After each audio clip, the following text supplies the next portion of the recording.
नगर परिषद निवडणुकीच्या पार्श्वभूमीवर भारतीय जनता पार्टीच्या नगराध्यक्षपदाच्या अधिकृत उमेदवार प्राध्यापक किरण किशोर कापगते यांच्या प्रचाराला मोठी गती मिळत असून त्यांचा जनसंपर्काचा झंझावात संपूर्ण मूल शहरात पाहायला मिळत आहे।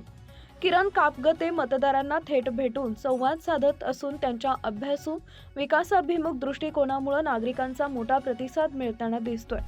भाजपचे सर्व कार्यकर्ते, पदाधिकारी आणि स्थानिक पातळीवरील नेतृत्व यांच्यासोबत खांद्याला खांदा लावून उभे असल्यामुळे पक्षात जबरदस्त एकजूट आणि उत्साहाचं वातावरण निर्माण झालं आहे। शहरातील सर्वच प्रभागातील भाजप उमेदवारांना सोबत घेऊन त्या घराघरात जाऊन पक्षाची भूमिका, विकास आराखडा आणि आगामी कामकाजाची दृष्टी मतदारांसमोर मांडत आहेत।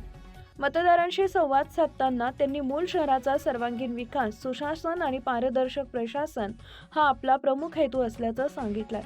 भाजपच्या या दमदार प्रचारामुळे विरोधकांमध्ये हलचल निर्माण झाली असून नगराध्यक्षपदाची लढत उत्सुकतेची बनली आहे। Subscribe now and press the bell icon. Never miss an update.